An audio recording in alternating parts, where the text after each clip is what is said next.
Buen día, mi nombre es Paola Gabriela Torres Reyes y soy alumna de CEBETIS 173, Grupo Cuarto C, especialidad Laboratorio Clínico, y esta es mi exposición para la materia de serie roja.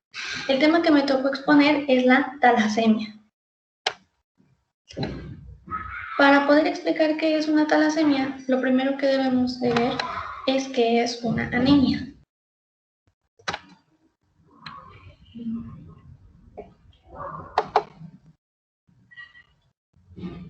Ok, una anemia es una afección en la que la sangre no cuenta con una cantidad adecuada de hemoglobina o de eritrocitos. La hemoglobina es la proteína encargada de transportar el oxígeno a todos los tejidos del cuerpo. Si esta se encuentra por debajo de los valores normales, podemos determinar que existe una anemia. Como se muestra en la imagen de la diapositiva, podemos ver los eritrocitos en una sangre normal, su concentración es mayor, y en una anemia su concentración es menor.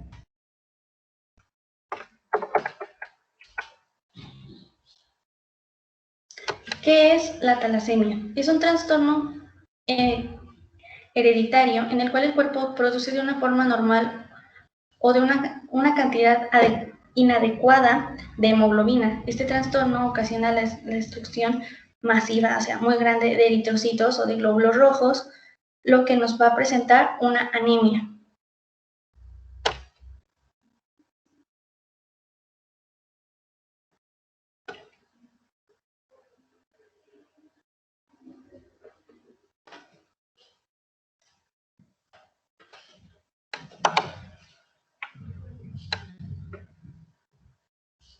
Bueno, para clasificar una talasemia podemos hacerlo de dos maneras: la clasificación morfológica y la clasificación causal. En la clasificación morfológica vamos a tener que es una anemia microcítica hipocrómica. ¿Qué quiere decir esto? Que sus niveles de BCM o volumen corpuscular medio, de HCM, hemoglobina corpuscular media, y CHCM, concentración de hemoglobina corpuscular media, se encuentran por debajo del nivel normal. Como vemos en la imagen, en este frotis podemos ver que los eritrocitos se encuentran en una forma muy peculiar. Tienen como una apariencia de diana. En el centro, la concentración de hemoglobina es mayor, por eso tienen como el puntito. Y alrededor tienen un halo pálido, donde la hemoglobina no se está produciendo de la manera adecuada. Hay una baja concentración. Esto nos va a indicar que es hipocrómica. Este tipo de eritrocitos son conocidos como dianocitos o codocitos y son más pequeños que un eritrocito normal. Su volumen o su tamaño es más chiquito.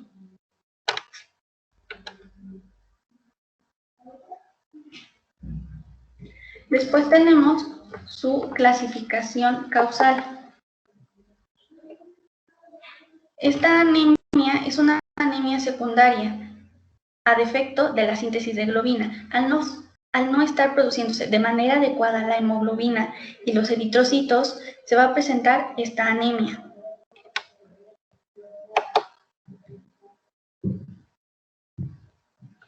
¿Qué es lo que la caracteriza? ¿Qué es lo que la caracteriza? ¿Cómo se contrae? Esta en sí no se contrae, se hereda de los padres. Cuando uno o los dos padres contienen el gen mutado, el hijo va a adquirir esta enfermedad. El hijo adquiere o se transmiten las mutaciones genéticas que la causan. Debido a estas mutaciones genéticas, las personas tienen alteraciones en las cadenas de hemoglobina. Las cadenas de hemoglobina no están bien. El ADN que le transmitieron a su hijo va a afectar directamente a las cadenas de hemoglobina y los glóbulos rojos no van a funcionar de manera adecuada. La talasemia afecta de igual manera a hombres y mujeres.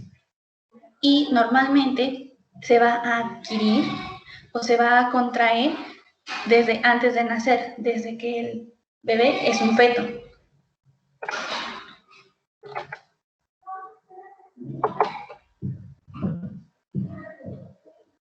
Las moléculas de hemoglobina están formadas por cadenas llamadas cadenas alfa y cadenas beta.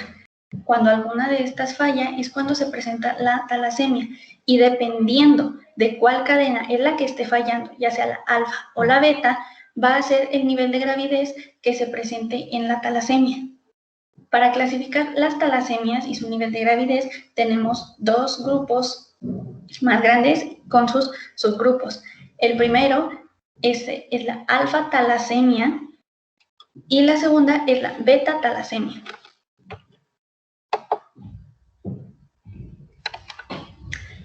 En la alfa talasemia, la gravedad va a depender del número de mutaciones genéticas que se heredan de los papás. Cuando entre más genes mutados se encuentren en la persona, va a ser más grave. Si solamente se tiene un gen mutado, no se van a presentar síntomas, pero sí va a poder transmitir la enfermedad a sus hijos en el futuro. Si se presentan dos genes mutados, los síntomas van a ser leves, van a ser poquitos. Esta puede llamarse una alfa talasemia. Y cuando hay tres genes mutados, los síntomas serán de moderados a severos. Aquí ya se presentan afecciones mucho mayores. Que se hereden 4 genes es muy poco común, pero en caso de que esto llegue a pasar, es muy posible que el bebé muera durante el parto o en las últimas semanas de la gestación. La alfa talasemia es mucho más común en Oriente Medio y Asia, pero es la que más frecuentemente se puede encontrar en todo el mundo. Después tenemos la beta talasemia. En la beta talasemia, la gravedad va a depender de la parte de la molécula de hemoglobina que esté siendo afectada. ¿Sí? Aquí no va a depender de cuántos genes son mutados, sino más bien de cuáles genes son mutados. Un gen mutado igual tiene signos muy leves. Se denomina talasemia menor o beta talasemia. Son muy pocos los síntomas, pero también se puede heredar a futuras generaciones. Dos genes mutados, los signos y síntomas son moderados a graves. Conforme va aumentando los genes, se van poniendo pues muchos más graves los síntomas. Esta afección se denomina talasemia mayor o anemia de Cooley. Los bebés que nacen con dos genes defectuosos de beta hemoglobina normalmente son saludables al nacer, pero conforme van creciendo al año de vida, empiezan a presentar síntomas de la enfermedad. La beta talasemia se puede presentar más comúnmente en el área mediterránea.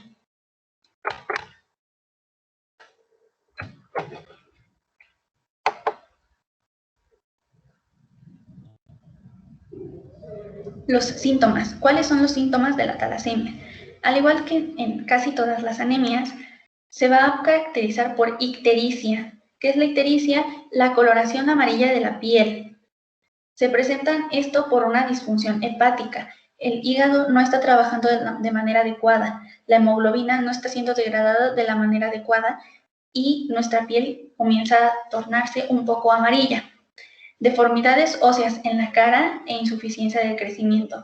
Al ser una mutación genética, esto hace que los bebés o las personas que padecen de esta enfermedad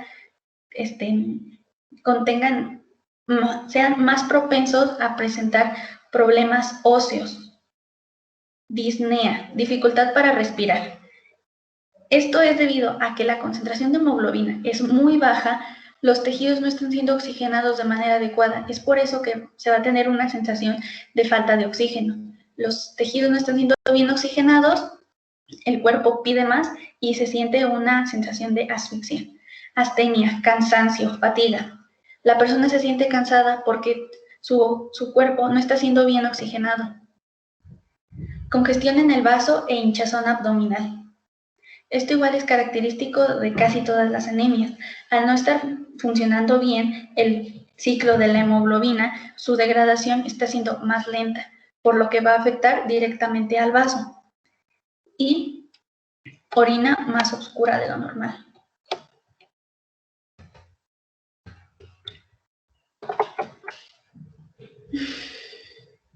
La forma más grave de la talasemia alfa mayor causa mortinato, o sea que los bebés mueren desde antes de nacer o en las últimas etapas del embarazo.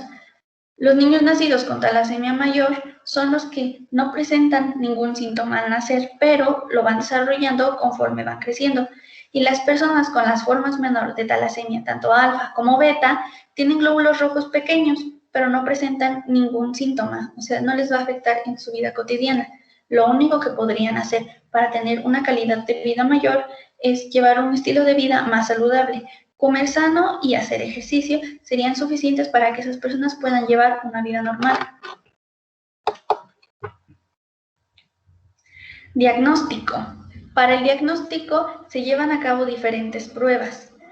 La que nos va a dar como pauta para que empecemos a investigar cuál es la anemia que se presenta en la persona, va a ser un examen físico. Se va a palpar el vaso. Si este está hinchado o está más grande, a esto se le denomina esplenomegalia, es un claro indicio de que hay algo mal. Y nos va a dar pauta para que comencemos a investigar qué es lo que tiene el paciente, lo que nos va a llevar a como resultado una talasemia.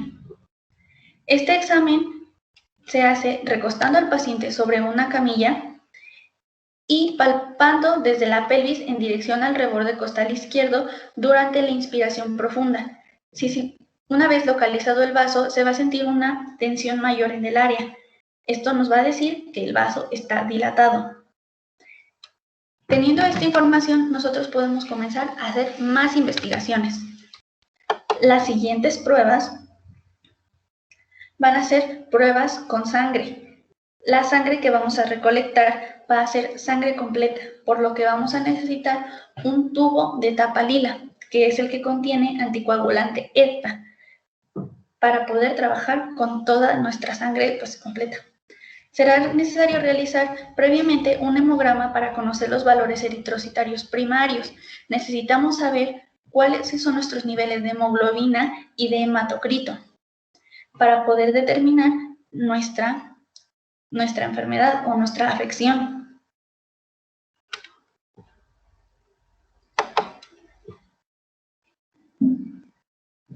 Ok, para determinar los valores de hemoglobina, ya sabemos que vamos a hacer uso de un espectrofotómetro para calcular la absorbancia de la muestra.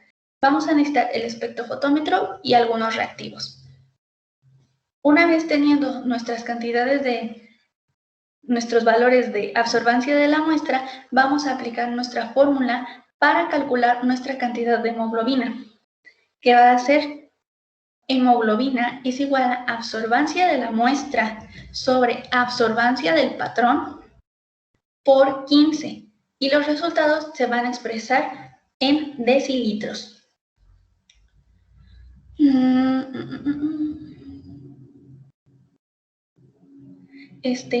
Al tener nuestros valores de hemoglobina, para este punto nosotros ya vamos a saber si nuestra persona tiene una anemia o no. ¿Por qué? Porque si los valores de hemoglobina son bajos, esto es un claro indicativo de que existe una anemia. Si realizáramos un frotis hasta este punto, lo único que podríamos saber es que nuestros eritrocitos tienen una pigmentación o un color más bajo de lo normal. Nuestros valores de referencia en adultos hombres van a ser de 14 a 18 gramos sobre decilitros y en mujeres adultas van a ser de 12 a 16 gramos sobre decilitros. Si nuestro paciente presenta valores más bajos que estos, es una anemia. Lo siguiente que vamos a calcular va a ser el hematocrito. Esto puede realizarse con dos técnicas diferentes, pero el resultado va a ser prácticamente el mismo. La primera es macrohematocrito, en la que se utilizan 100 mililitros de sangre, y microhematocrito, en la que se utiliza únicamente 1 mililitro de sangre. En ambas pruebas se va a realizar un centrifugado de la muestra para separar el plasma, que es la parte líquida de la sangre, de los eritrocitos o de los elementos formes que hay en la sangre, que son nuestras células. que son eritrocitos, leucocitos, o sea, glóbulos blancos y plaquetas. Una vez teniendo nuestra muestra centrifugada, vamos a medir nuestra muestra, vamos a medir cuál es la longitud de nuestra muestra total. Después vamos a medir únicamente la longitud de los eritrocitos, que va a ser lo que se encuentre abajo, que son únicamente los glóbulos rojos.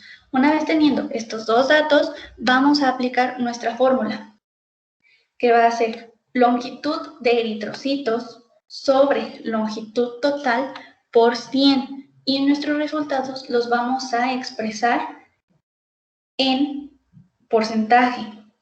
Tenemos que un hombre adulto va a tener de 40 a 54% de eritrocitos en una muestra de sangre y una mujer adulta va a tener de 37 a 47% de eritrocitos en sangre, en una muestra de sangre.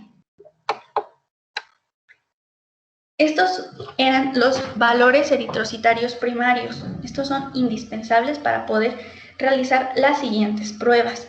Los índices eritrocitarios secundarios son los que nos van a determinar así, sí o sí, si existe una talasemia o no. La primera que vamos a aplicar es el volumen corpuscular medio. Para estas pruebas, para los índices eritrocitarios secundarios, no hay otra cosa que hacer más que aplicar las fórmulas. Para el volumen corpuscular medio, vamos a necesitar el valor de hematocrito y lo vamos a multiplicar por 10 y dividir entre los glóbulos rojos. Nuestro valor de referencia o lo que nos tiene que dar una persona normal sería de 80 a 98 femtolitros. Pero si la persona presenta una talasemia, los niveles de volumen corpuscular medio va a ser menor, por lo que vamos a tener un eritrocito más pequeño de lo normal, más chiquito, como se muestra en la última columna de la imagen presentada en la diapositiva. La siguiente va a ser hemoglobina corpuscular media. Para calcular esta vamos a hacer uso de los valores de hemoglobina y lo vamos a multiplicar por 10 y dividir entre los glóbulos rojos. Una persona normal nos tendría que dar de 27 a 32 picogramos. Pero nuestra persona, al presentar una talasemia, su concentración de hemoglobina va a ser menor, va a ser más baja, por lo que vamos a presentar una sangre hipocrómica. Su color es menor. La concentración de hemoglobina corpuscular media va a ser pues prácticamente lo mismo que la hemoglobina corpuscular media, pero aquí vamos a calcular la concentración de hemoglobina en 100 mililitros de sangre. La fórmula que vamos a aplicar va a ser hemoglobina por 100 sobre el hematocrito. Si estos valores de HCM y CHCM son bajos, vamos a tener una muestra hipocrómica. Y si el BCM es bajo, tendremos una muestra microcítica. Es por eso que la talasemia es una afección microcítica hipocrómica. Los valores están por debajo de lo normal.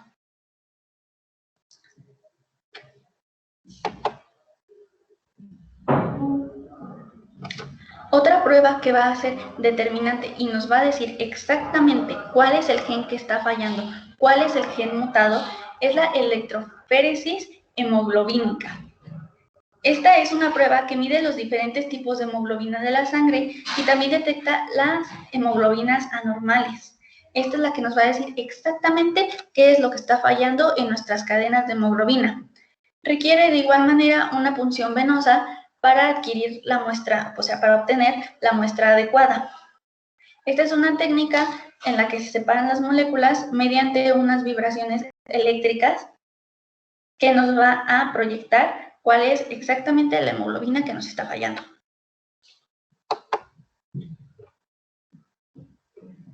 Tratamiento. Esta es una afección que dependiendo de la gravidez va a necesitar diferentes tratamientos.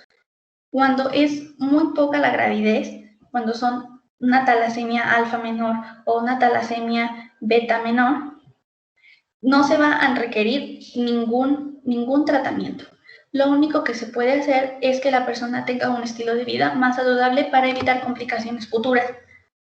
Pero en casos más graves serán necesarias transfusiones de sangre, extirpación quirúrgica del vaso si es que este se llega a agrandar de más y la esplenomegalia se vuelve muy grave, va a ser necesario quitarlo de manera quirúrgica. Un trasplante de médula ósea, esta es una solución prácticamente curativa para la talasemia mayor, pero es más útil en niños y gente joven, pues va a optimizar su calidad de vida.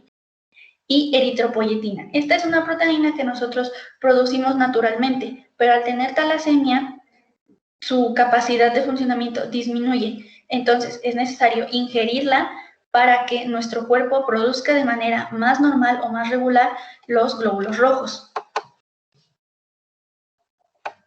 Prevención. La talasemia, de ser una afección hereditaria, normalmente no se puede prevenir. Lo que se podría hacer, si de verdad se quiere tener hijos, es ir con algún doctor que se especialice en genética y es posible que se sugiera una fertilización in vitro para seleccionar exactamente cuáles son los genes que se quieren que se hereden a los hijos y evitar el gen mutado de la talasemia. O otra solución es abstenerse de tener hijos, pero pues eso ya va a depender de cada persona. De otra manera, no se puede evitar. Y pues eso fue todo.